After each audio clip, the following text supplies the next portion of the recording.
Hi guys, welcome to this channel. In this video we will unbox Bardock, you know, Son Goku's father, so a figurine from the Grandista Nero edition. We will examine it from all angles and I will share my comments with you. Don't forget to subscribe if you want more, and there we go.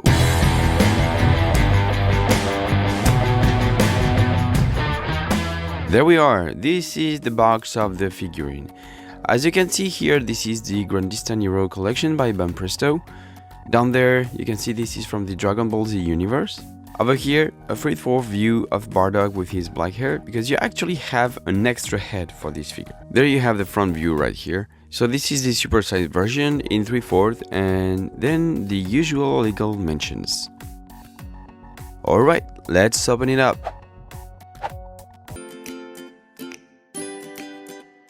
In this collection, you will find the artistic production team that worked on this figurine.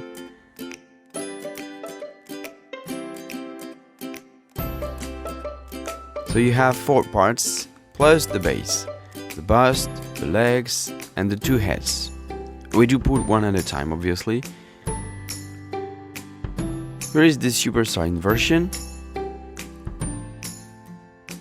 And here is the normal version, may I say, with black hair.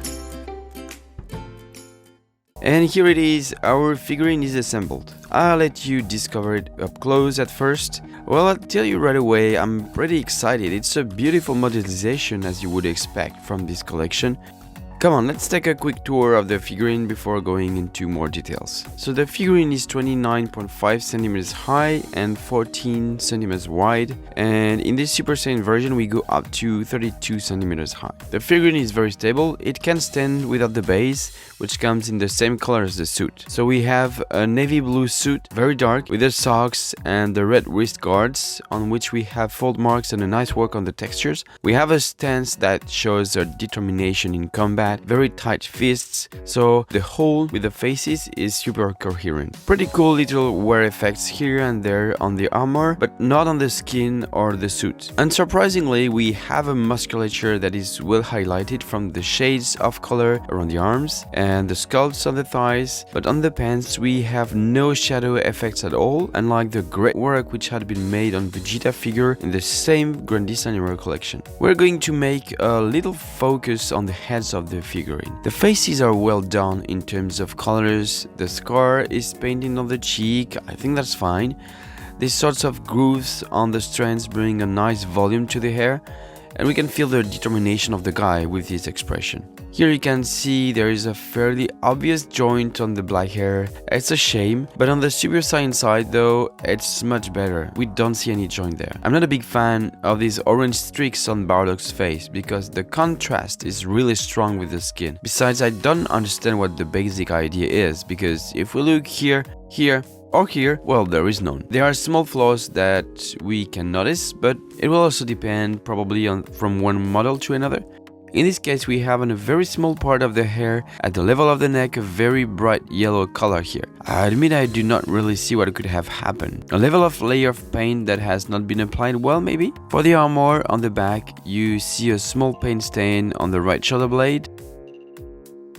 Then a tiny detail maybe, but we can see that the dark blue paint at the level of the breastplate has slightly overflowed on the right side. You really have to see the figurine from a low angle to spot, so that doesn't really bother me actually. Otherwise, we can note a beautiful job in terms of shades of color, which brings a shiny appearance. We do not see the joint between the bust and the legs, thanks to the tail, which is really well done in terms of textures and colors. It goes around the waist, so it's perfect. Except maybe behind, where you can see a little space, but hey, unless you have decided to expose your figure from behind and look at it from a high angle, frankly, it doesn't really matter. You can see a joint line on the sides, along the leg, inside and outside, along the arms and gloves. But you really have to look carefully to notice, so it's not a problem for me, it's quite discreet. A little focus again on the texture of the fabrics, which is really nice with the folds, which are very well placed where they should be. And take a good look at the boots. We have a kind of rather extraordinary leather texture, it's super well done. Here is the rendering from all angles of this figurine in normal and Super Saiyan version of Bardock collection Grandista Nero. Overall, frankly, I find it really good for the price, knowing that for the Grandista version you have to add about 50% of the price of the Nero, and personally I don't find a proportional gain in quality. I do have a little preference for the Super Saiyan version because after having scrutinized the figurine like a maniac to observe all details, this demarcation we've seen earlier between the locks that fall down on the forehead and the rest of the hair does bother me a little. This video is coming to its end. I hope you enjoyed it and found it useful. Consider giving a thumbs up, sharing, and do subscribe to follow up with upcoming videos. Thank you guys, and see you soon.